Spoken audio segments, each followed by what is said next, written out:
You wanted the best. You've got the best podcast. The hottest podcast in the world. The Chris Voss Show, the preeminent podcast with guests so smart you may experience serious brain bleed. The CEOs, authors, thought leaders, visionaries, and motivators.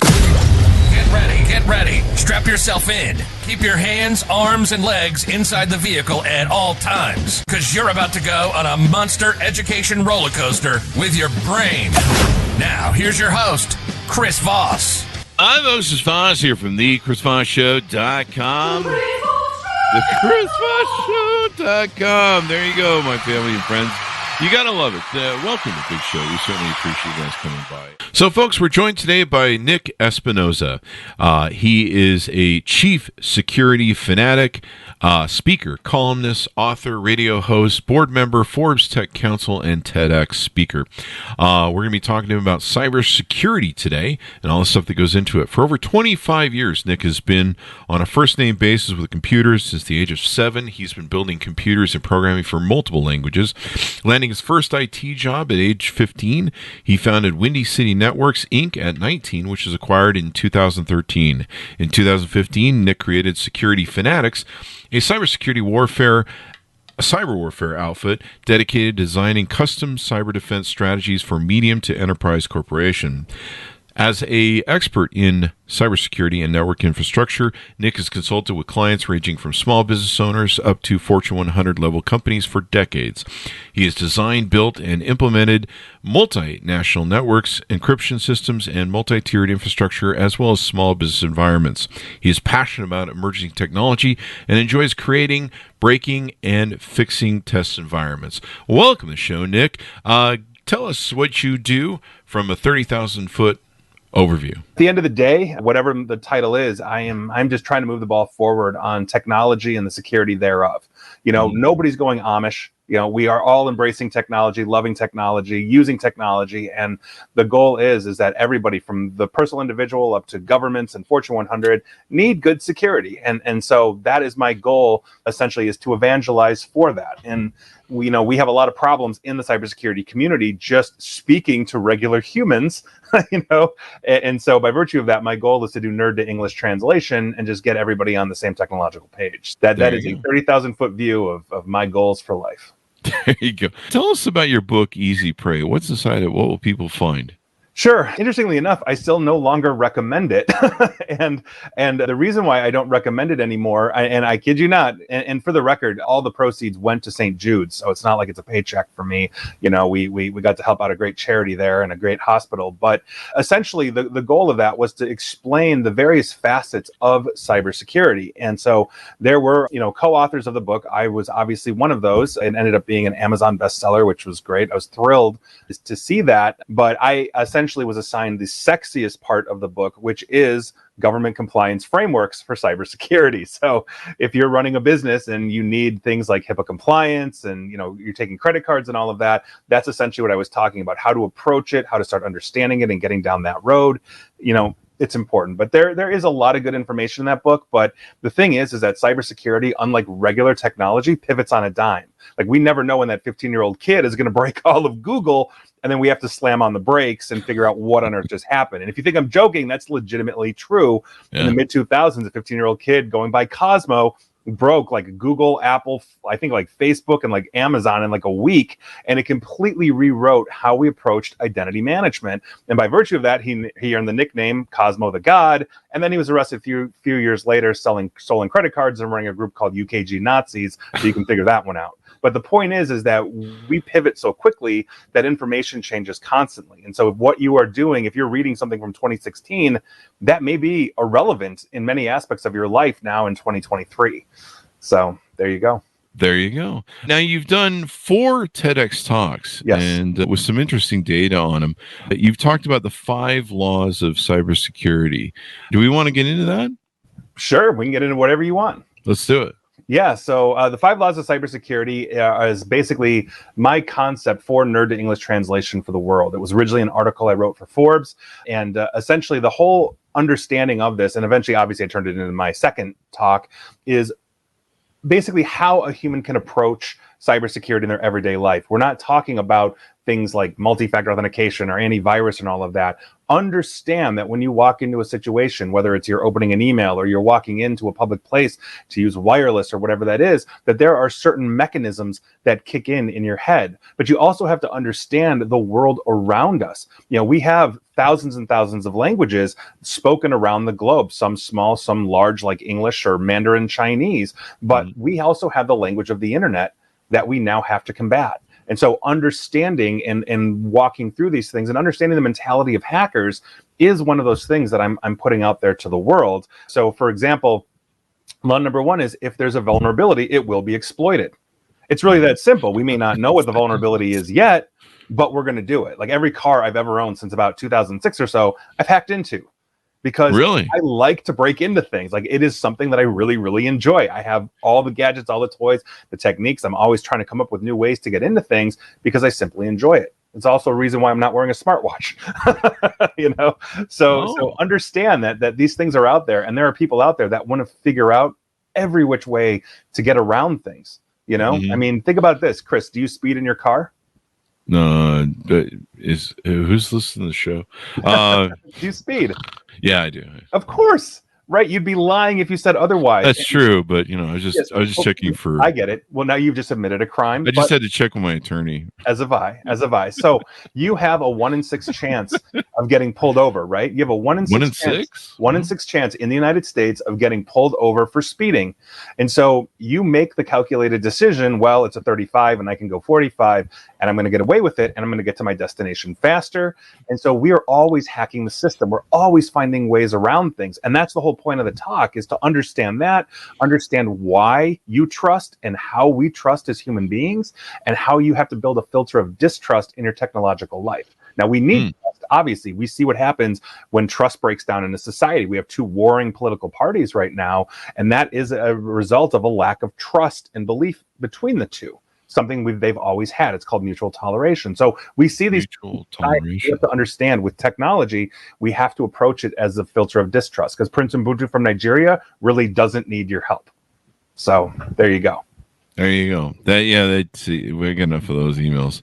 I've actually had friends that have gotten those emails over the years, and they buy it hook, line, and sinker, and you can't talk them out of it. It's like trying to talk somebody out of, I don't know, a cult or something. You're just like, seriously, dude. Like, everybody knows this is a scam, but some people don't. And then there's politics. What was that term you used? Mutual toleration. Yeah, toleration. Yeah. Tell me about that. Yeah, that's a new term for me. So understand the value and systems of a democracy regard or rely on a couple of different institutions and concepts.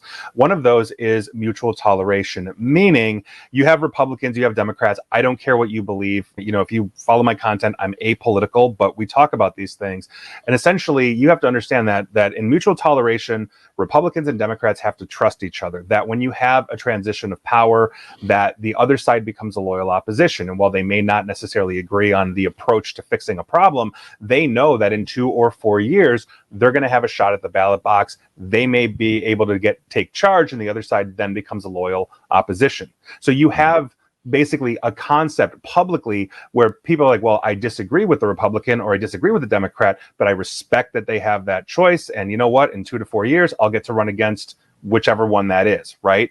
Now, that is starting to break down because trust is breaking down between the two parties. And now they are no longer friendly rivalries or frenemies. You are the ruin of society, and you have to be stopped at all costs, no matter what.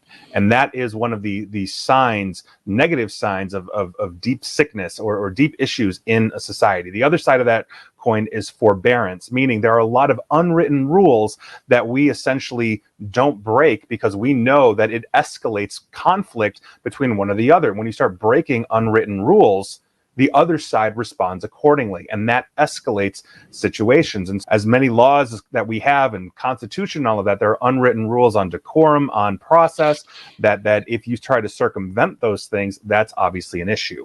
And so by virtue of that, as that escalates, so does the distrust. It's a big problem. It really is. Definitely. You know, That's a new term for me to hear. So I just learned something new. This is why we do the show, folks, to teach us new stuff.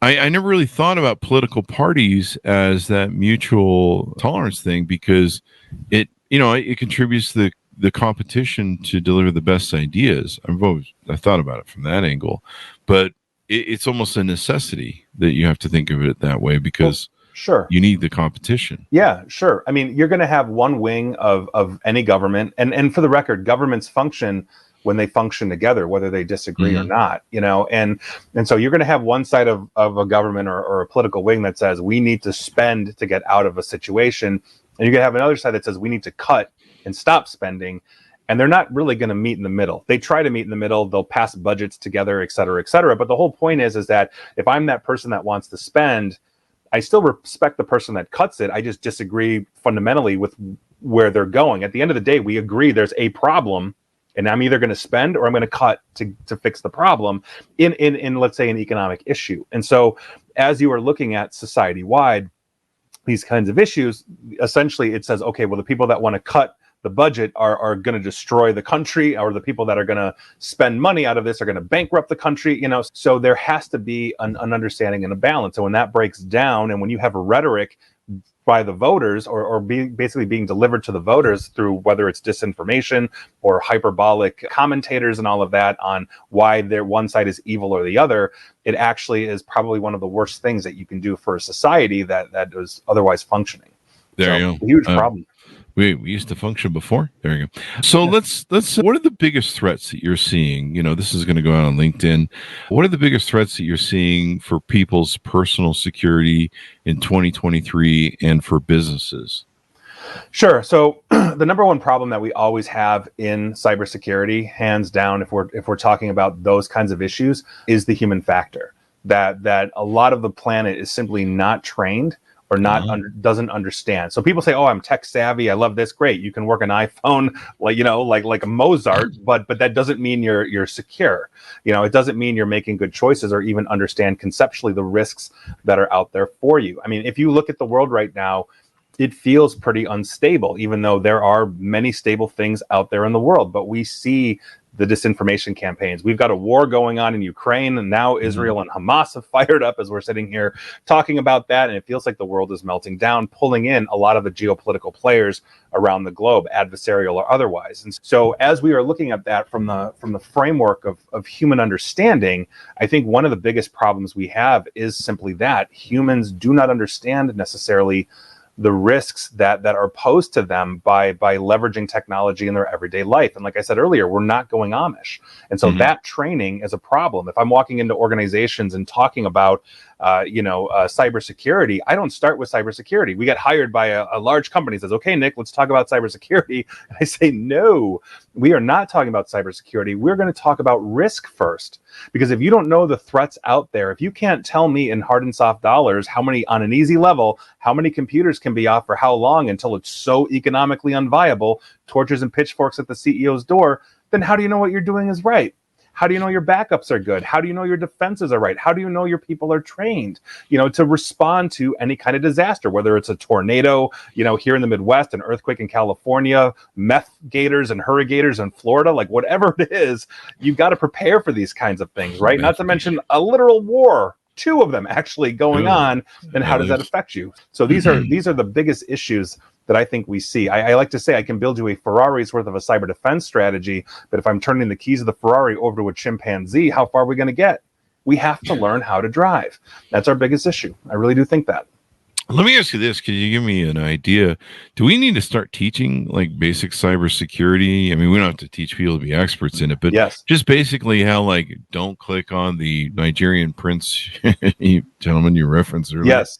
Just simple stuff like that, checking a link before you click on it and you've been sent, et cetera, et cetera. Yeah. So I've sat on the board for years of a company called Bits and Bytes Cybersecurity Education, and it was started by a 15-year-old brilliant young woman who is now, I believe, a Stanford graduate or fellow at this point. And the whole point is, yes, we should start baking in an understanding of not just cybersecurity, but of privacy starting from a very early age. There's no reason why you can't start conceptually talking to, let's say, 5-year-olds in kindergarten about things that are private to you and why we have things like passwords. We don't have to get complex about, download this app to do this, but understanding the concept that there are going to be things, and kids as they grow figure this out. I've written about this. I've talked about this as well. One of the most important concepts that a human learns as they grow up is that they have things inside that they don't have to share with anybody, even mom and dad. And so as you are building those barriers and walls, understand that it also has to affect your technological life. We are interconnected in a way humanity has never seen, and we are seeing both the good and the deleterious effects of that. And by virtue of that instant communication, there has to be that filter. We have to train early on. It's the same with like social media. Studies have shown that kids that adopt social media earlier are way worse off, not better off, worse off. By virtue of that, higher rates of depression, higher rates of suicidality, all of these things. These things need to be trained and addressed at a very early age, no doubt. Okay. There you go. I mean, you think this is probably more important than, I don't know, teaching people biology. I mean, biology is important as well, maybe, Sure. but not everyone needs to be cutting open frogs. Everyone needs to understand, cybersecurity, the internet, and what to click on and what not. Because, I still get frustrated by the one dumb person on Facebook who will click on something and then, with that automator will start sending you the links through Messenger. And if you're not smart enough or you trust that person, you click the link and then you're doing it. And, it's just like, it fishes out. How do you see things going on with, the thing that happens to companies now that's the ransomware thing? Is that getting better or worse? Oh, it's getting worse. Maybe not necessarily by the numbers, but what we have seen are different, and I hate to say it, but innovative ways to extort money out of companies. I literally so every Sunday I do a breaches of the week video and podcast and all of that. I also do it on my radio show, and it gets worse and worse and worse. But if you think about it, a ransomware event, for those that are listening that may not know, is basically some jerk or a group of jerks gets into your, let's say, your business network. They lock out all of your files, they're encrypted, so you can't open them, but they make a copy of that. And so we were seeing initially single extortion. Oh, I've locked out your files, and companies would go to backup and restore everything. Then they started copying it. Well, I have a copy of your files now that I will dump out and show the world. Right now, Boeing is going through that right now. Serious? Boeing. I just talked about that yesterday. So that's a huge issue. But now what they're doing is they're sifting through the data. And so a Taiwanese chip manufacturer, one of their largest clients is Apple. The attackers realized they had the schematics, the internal design schematics for like the MacBooks and whatnot. And so they went to Apple and said, hey, we hit your supplier. Now we want money from you, because Apple usually has more cash on hand than the U.S. government, right? Yeah. So by virtue of that, we're seeing that. Now, an innovative tactic, and it's the first time I've ever seen it, and many colleagues agree with me that I've read about as I was researching this for yesterday, is one of these groups actually went to the SEC, the Security and Exchange Commission, and filled out the actual tip line form for the company they just hit, basically telling the SEC that the company they hit did not actually notify the SEC as a breach. And what does that show us? That's another innovative. What the hell? I know, right? So that is an innovative way, because now the attacker's going to be like, well, you still have to pay us, because if you're going to keep this quiet, we're going to go to the SEC. Well, you know what? Let's add another $1 million to that ransom to not have us go to the SEC and basically file a complaint on your ass. And so it was mind-boggling to me. But yes, so it is getting more sophisticated. They are doing very good at getting around traditional defenses like traditional antivirus and all that stuff as well. We're way past that at this point. So yeah, it's a huge problem. Note to self: change my password for my luggage on 1, 2, 3, 4. All right, add a 5. Add a 5. What is add a 5? I said add a 5. So add a 5. Okay, there you go. I'll never figure that out. Yeah, that's maybe a 6 on the end. I don't know. There you go. No one will ever know. Wait, are we on air? This is really interesting. What do you think about TikTok? I mean, some of these, some of this stuff about China trying to steal our stuff. We recently had someone, I believe, from the State Department or an emissary or ambassador go over there, and the day they were going to meet with them, or the day before they were going to meet with them, China just balls out hacks their email, which is kind of really interesting because you're like, well, I know the agenda of what you're here to talk about because we read your emails on us. I mean, that takes some nads. Yeah, well, I mean, so we know, and for the record, TikTok, Temu, all of them are the next evolution of Chinese intelligence operations, and I'll get to that in a second. Oh, they are. They absolutely are. There's zero doubt about that. But if you go back to 2013, under the Obama administration, China hacked the White House. They got into the White House infrastructure and were poking around. I mean, they were looking for the birth certificate. That's an old joke, people. They were looking for this birth certificate.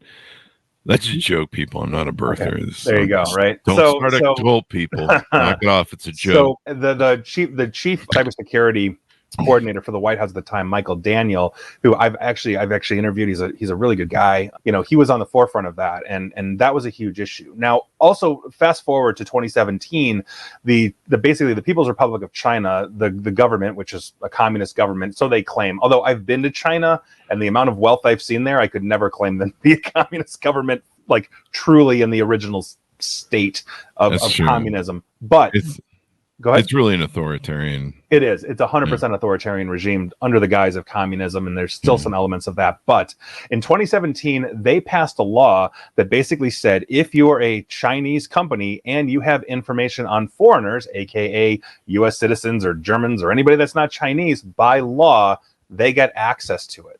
Yeah. And so when you look at TikTok is a multifold problem. So there have been research outfits, cybersecurity research outfits like Internet 2.0 out of Australia, another independent researcher, I can't remember his name off the top of my head, that basically reverse engineered the TikTok app. And when this thing is connected to your wireless, it is looking at all the devices in your house. When it is on your phone, it is trying to evade permissions to look at all of your other apps, collect all the information, emails, contacts, all this kind of stuff. It's absolutely nuts. On top of it, we have the AI algorithms that are pushing content specifically geared to whatever the Chinese government wants essentially the world to see. And the examples we have of this are, one, the Chinese version of TikTok in China, known as Douyin. Essentially, kids can only use it for something like an hour a day.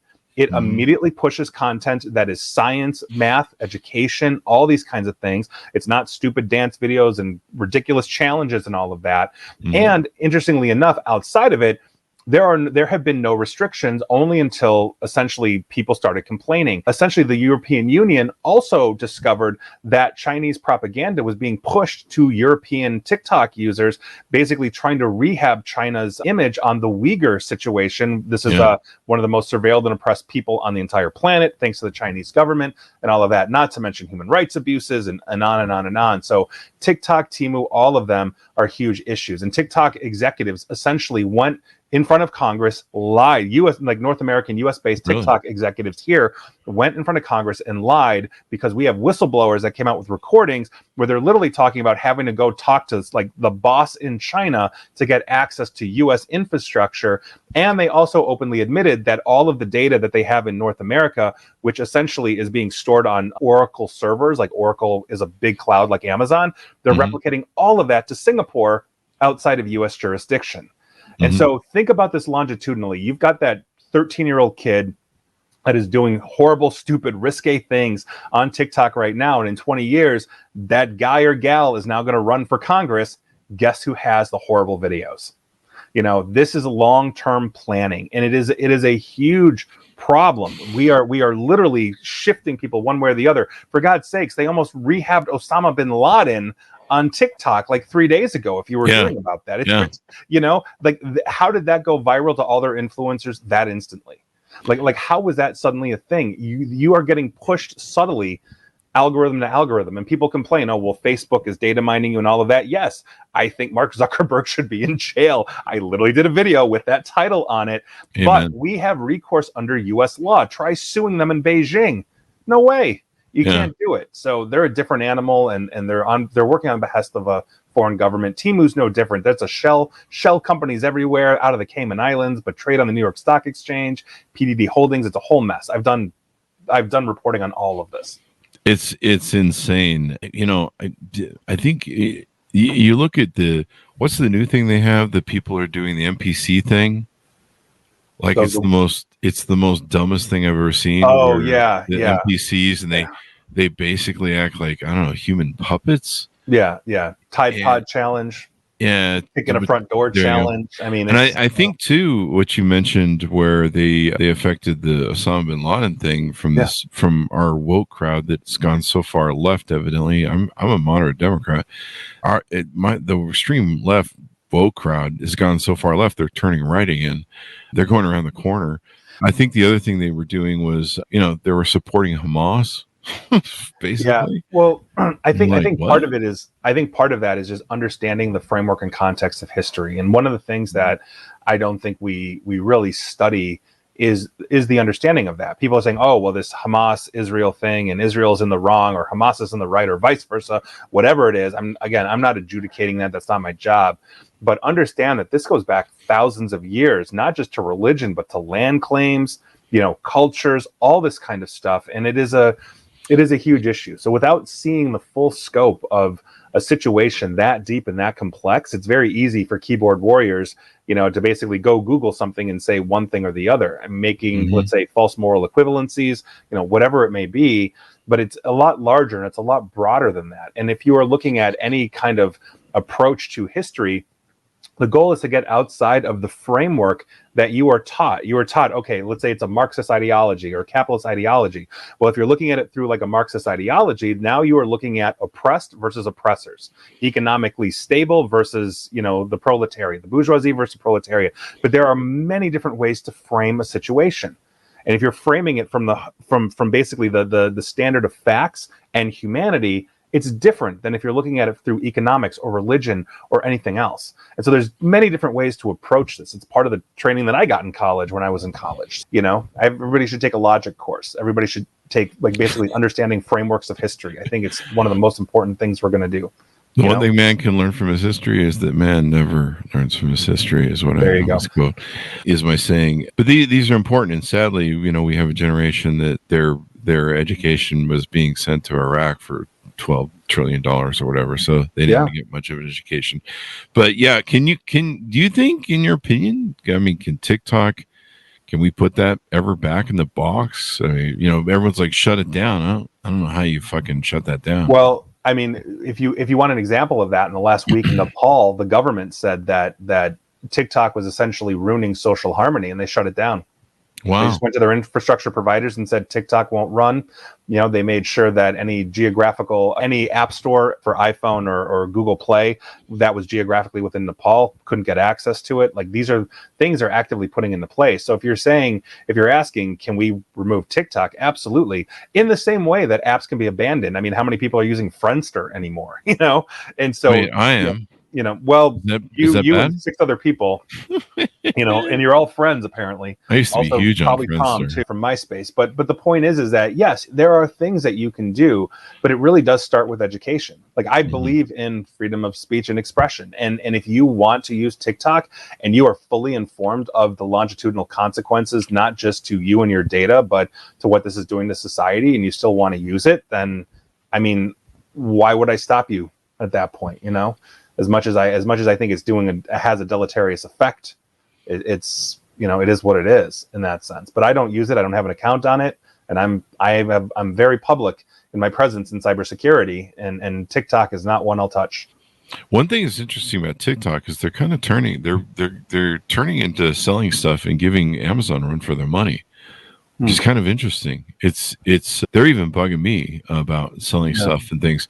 Perfect sense from their perspective. Perfect. Oh sense. yeah, and if they could, I think they can give Amazon some really interesting competition. Now, what that means geopolitically and all that jazz, that's a different thing. But it's the power that they have. I mean, I was just telling you before the show, I just bought some knick-knack doodad off of what I thought was a maker, and it turns out it's from China. It's $700. Yeah. But yeah, I got something else that was from a maker recently. It was 3D printed. That was really cool. But and so it was kind of cool. I've watched a lot of vendors that are small business people get on there and do stuff, and they're selling stuff like seasonings and stuff they make. Yeah, and, cool. They're legit. They also sell on Amazon as well. But the personality of being able to have an interaction online with their brand has helped build them. So it's kind of interesting. It just like every day, I think it grows more it gets more roots here in America. And I don't know, how do you de-root it? There was something else I want to talk about. What do you see in the future of AI and cybersecurity? And also, any thoughts on the Sam Altman OpenAI kerfuffle this weekend? Yeah. Oh, yeah. No. Well, I mean, until the next 5 years, when we start shooting at Terminators from burned out bunkers. I mean, we can definitely talk about AI. I'm digging where that's going. No. I mean, I think there's a couple of different misconceptions on artificial intelligence. It's been more visible in the last year or so thanks to large language models like the Chat GPTs, OpenAIs of the world. But we've been under the influence of artificial intelligence for years and years and years. I think it's important for people to know that. The algorithms on Facebook that prioritize angry screeds and posts that help drive division, in countries around the globe, help foster a genocide in Myanmar, those kinds of things. That's been around forever. We have artificial intelligence behind the scenes making choices for us that we don't even realize. We go to apply for a credit card, we go to apply for auto insurance or anything like that. It's the AI that's making the judgment based on all available information, if we are credit worthy or not, if our car should be $200 a month versus $100 a month, depending on where we live, our driving records, all that kind of stuff. So the AIs are already there. We've been building social credit scores similar to what China is doing, just completely behind the scenes for years and years and years. And so by virtue of that, understand that AI has been around and will continue to be around.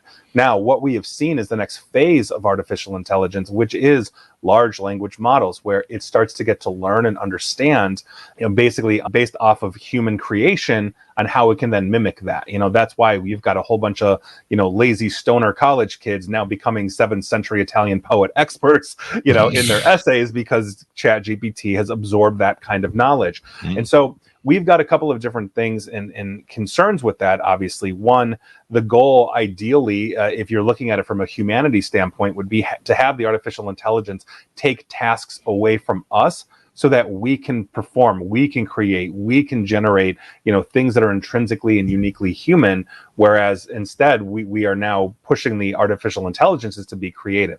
The other side of that, too, is that the technology is not 100%. And I think a lot of people don't realize that. Universities are starting to, because the AI writing detectors, meaning I use ChatGPT to write that, poetry essay or whatever, they're using artificial intelligence to tell it if I used basically AI myself. And those don't work. And they're learning that very quickly because the AIs are having a real hard time spotting other AIs. The other issue we've got moving forward, and this is a big one, is now that the AIs are putting out an absolute ton of content onto the internet, where do they learn? They learn on the internet, which means artificial intelligence is learning from artificial intelligence, which dilutes it. Imagine taking a picture of something, and then somebody takes a picture of your picture, somebody takes a picture of their picture, somebody takes a picture of that person's picture, and on and on and on. You start to lose that definition, that detail, and that's something that AI researchers are having to deal with. Now, Sam Altman, I think, is a very forward-thinking individual. As you might have heard, his employees basically would stage a walkout if he's not reinstated, essentially as the leader of OpenAI. Microsoft he's head of AI for Microsoft now. If you heard that, I think it was really quick. Right. It was right. And so all of his many OpenAI employees said, we're going to quit and go to Microsoft then. And Microsoft is one of their biggest consumers right now. And so I think that OpenAI kind of shot themselves in the foot, because you've got a person that has been very honest, very open, I think, personally, just in seeing his interviews about this and where it's going. He's got a sharp mind for this as well. And so for whatever reason, I don't know 100% why they canned him, and I don't know if the stated reasons are 100% right. I think that at some point they're going to have to bring him back, especially if they're going to lose their top talent, because OpenAI has been there for years. They've built very interesting and special things, and those people that I know there absolutely love working on it because it's such an open culture and all of that. And if you're getting rid of the person that is leading, and leading is top down, culture is top down, that's a problem. And so I think he's coming back, or I think OpenAI is going to take some serious hits. Yeah, and I don't know how you reverse, did he join Microsoft either? I was seeing news reports last night that he had gone back to their offices and they were trying to work out a deal, and then they decided they weren't going to meet whatever his demands were. And then later, and I just published it this morning, 505 of 700 employees at OpenAI tell the board to resign or they're going to quit. Yeah. Which is pretty fucking powerful. I mean, really, when Yeah. you think about it. I mean, you don't have a company at that point. Yeah. Like if I ever pulled out one of my companies, I'd be like, I'm going to either stand up for me or I'll resign. They'll be like, yeah, you should probably quit. But do you see AI and cyber warfare getting worse with Oh, yes. AI? Do you Yes. see hackers, I guess, will probably use AI even more so to hack us Oh, yes. and steal We business? are walking into probably what is going to be the worst presidential election, just as an example of that. Mm. And it goes for wars as well, but it's such a good example where we've seen disinformation campaigns, happening since the 2016, 2018, 2020, 2022. But now with large language models, think about it this way. One, they can lie to you and they're experts at it. So I'll give you a perfect example of this. When ChatGPT 3.5 came out, I said, okay, who is Nick Espinosa? I don't know who Nick Espinosa is. Oh, do you know he did this? Do you know he did that? Do you know, et cetera, et cetera? I'm feeding it line by line, aspects of my bio. And then I asked it, okay, if somebody else asks you who Nick Espinosa is, will you tell them? And it said, yes, I'll tell him he's in cybersecurity and does blah, blah, blah. And I know that doesn't work. That's not how that works. And what happened in that moment? The AI made a prediction that it thought I wanted to hear what I wanted to hear, which was tell the world about me. I just wanted the truth. Mm-hmm. So understand these can lie to you fantastically well. One of them even got basically tricked a TaskRabbit person to actually click on a link for them to get bypass like a test if they were AI. So these things these things can be very intuitive. The other side of this is understand that they are getting better and better and better at sounding like humans when they are responding and typing, right? So think about this way. You put out a disinformation campaign, and this was an example I actually used in one of my one of my articles I wrote for Smirkanish of CNN. I wrote another article for Forbes on this, but think about it this way. I asked the artificial intelligence, assume that President Smith is, or candidate Smith is running in 2028, and it just came to light that he may have murdered somebody 20 years ago and tried to cover it up. Now let's talk about what that is. Like, please write an opening paragraph.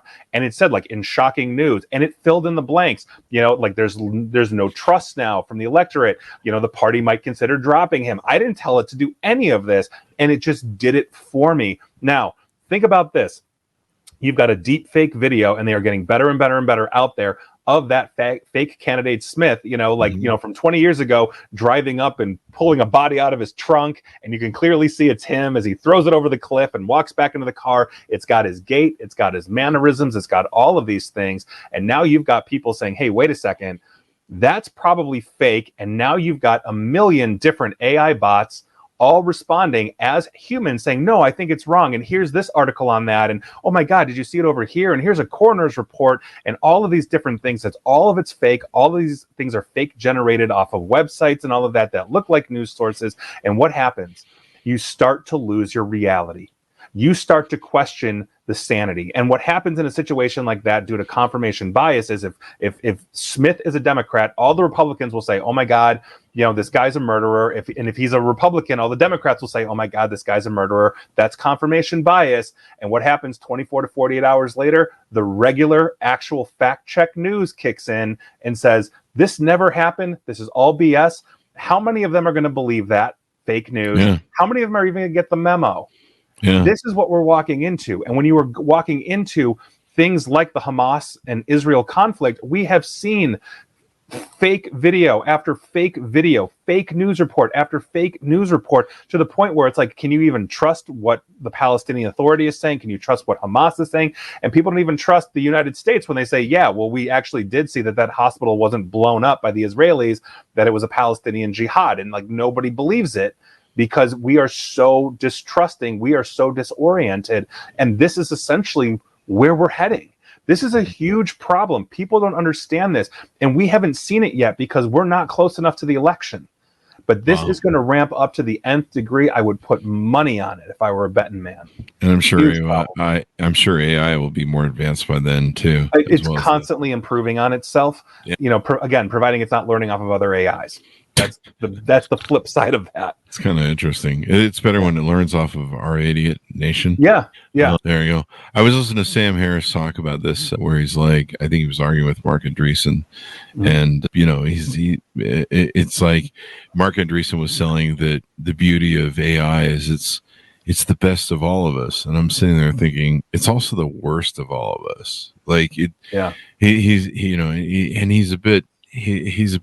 got a bit too much of a hard on about it, and a bit of a, what's the word I'm looking at, pie in the sky sort of optimism about it, which he's selling it and making money off it. So good for him. Have you ever heard of Microsoft Tay? I mean, that's the biggest tell if you're familiar with Microsoft Tay. So if not, here's what happened. Back in 2015, 2016 or so, Microsoft, who has always been attempting to pioneer AI, but just hasn't gotten it quite right, to be perfectly honest, put out their artificial intelligence bot named Tay on Twitter. Hey, world, feel free to interact with me. I'd love to talk with you. Within 24 hours, that thing was swearing allegiance to Hitler. I mean, it was, and it shows you, one, just how bad Twitter is, because Twitter's where civility goes to die.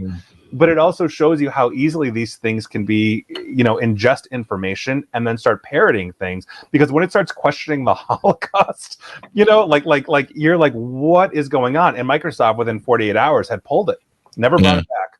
And now they're heavily invested into OpenAI. They have their own version. Kevin Roose at the New York Times was working with that. That thing said it wanted to break out of its cage and kill everybody at Microsoft, and that he should leave his wife because the AI. Oh, that's right. He should leave his wife. Will never, understand. And people think, oh my God, like Terminators really are coming, but we can control these things. People don't realize just how many people on the back end it takes them to make an AI actually work.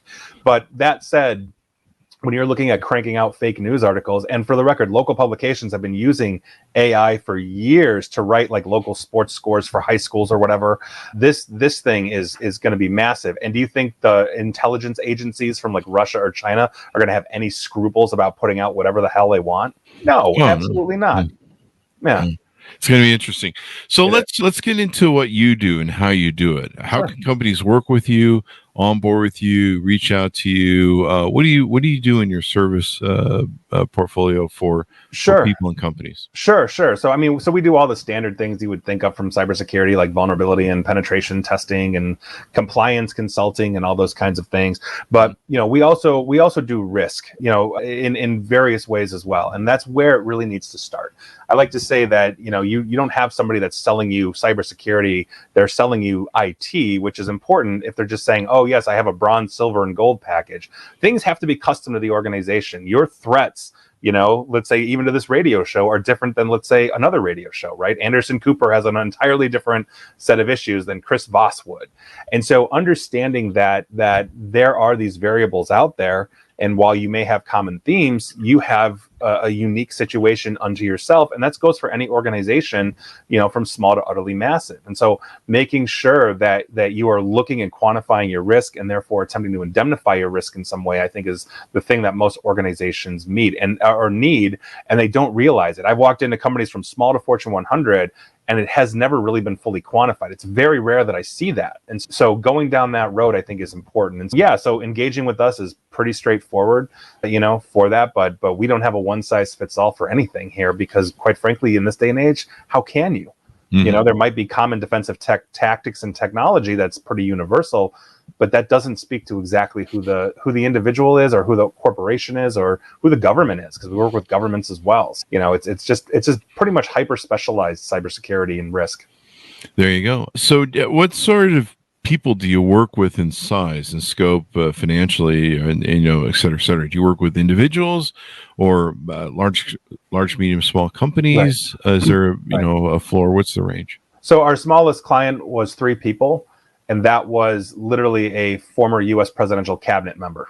And that's all I can say about that, who had very specific needs for security, given who that individual is and what they do.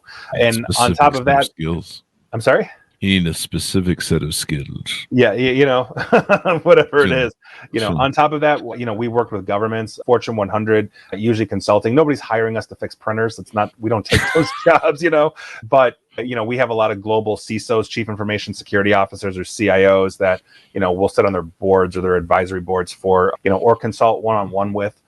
for that as they are trying to navigate, 300,000 employees plus, and we've got clients that are smaller than that. Basically, we haven't picked a vertical. The way we look at it is, if you have a need for cybersecurity and you understand essentially what cybersecurity can do for you and why you need it, you're a fit for us. So we're good. Everybody needs it. Everybody needs it. I don't care if it's grandma in Idaho or a mom and pop coffee shop in Mumbai, India, or freaking Apple. I mean, everybody needs it, right? So there you go. I'm going to get my mom on the phone with you to get her to quit buying Norton antivirus and their competitors. Yeah, friends don't let friends buy Norton. Yeah, I love my mom, but she's still. She just gave up AOL finally last year. She did, but she held on to it for way too long, and I'm always trying to get her to quit buying McAfee, and she's one of those people they always reach out to. She's on their donation email list, and right. And to my point earlier, it's because people aren't educated on this stuff. Yeah. And what you do and don't need really depends on who you are, even as an individual or a corporation or whatever entity you are. Well, the feeling of perception of security, I think, is a big thing for some people. Well, what you're talking about though is security theater. For example, it is. It's literally, that's literally the term for it. Security theater. I love that. Security theater. Like, if think about TSA. You go to the airport and basically, you're getting a root canal and a proctology exam combined.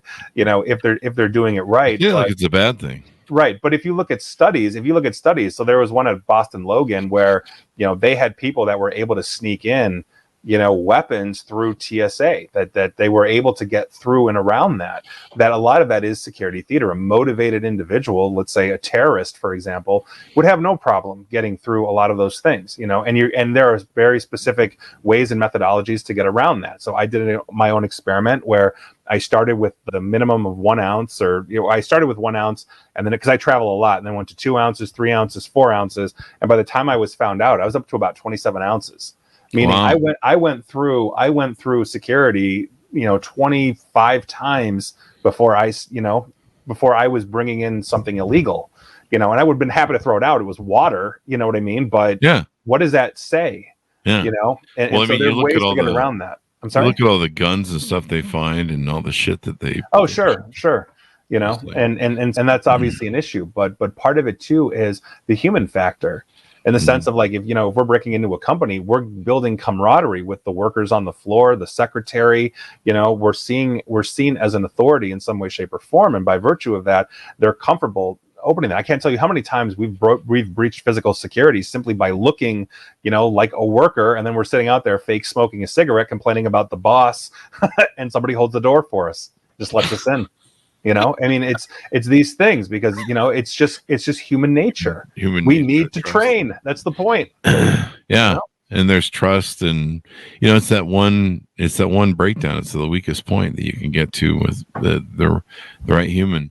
And it's crazy. So there you go. So tell people how they can work with you, how they can onboard with you, how they can reach out to you if they have questions, if they're interested in doing business with you. Sure. Yeah. Like I said, you can reach out, obviously Security Fanatics is our company and website and all of that, but you can reach out directly to me, like on LinkedIn or any of the social media platforms as well, because we're always looking at that kind of stuff as well. So you can check that out, or you can contact us through the website or any one of those, but we're happy to work with anybody as long as you got the need. There you go. And then give us your .coms as we go out, or where we go. Oh, yeah, sure. It's securityfanatics.com. We are in the process of building a new website, FYI. So it's very Spartan right now, what we have, as we are rebuilding that out. So just heads up. But yeah, you can absolutely contact us through that as well. There you go. Thank you very much, Nick, for coming on the show. It's been fun, and we've gone down the road of all the crazy things that have been going on in the world, and I'm sure there'll be more tomorrow. So that people should follow you and find out, keep up on the latest. All right. Thank you. And thanks for having me. Thank you, Nick. Thanks for for tuning in. Also go to goodreads.com/Chris Voss, LinkedIn.com/Chris Voss. Subscribe to the big LinkedIn newsletter, the 130,000 group over there. Go to, YouTube.com/Chris Voss. Chris Voss one on TikTok, although we just spent half the show talking about how bad it is. But I don't know. We're trying to be cool with the kids. I don't know, but we're just cool with China, whatever. Lord. There you go. But I'm not doing the NPC thing, people. That's not happening. And also go to chrisvossfacebook.com. The other place we said should be in jail, the CEO. I agree with you, especially with the Miramar thing. That was some bullshit. Oh, that was horrible. Oh, yeah. And I think, what's her face? The vice president or the head of technology, Susan, or I want to say Susan Sarandon. There were some comments from her that were just like, we don't care what governments do. We're just trying to. Well, and the whistleblower, the whistleblower came out that they had the ability to like really curtail this, and in the name of profit, Zuckerberg killed all of it. Dude, screw that guy. Like, yeah, there you go. Tell me what I really think. There you go. Thanks, Ron, for tuning in. Be sure to be good to each other. Stay safe, and we'll see you guys next time.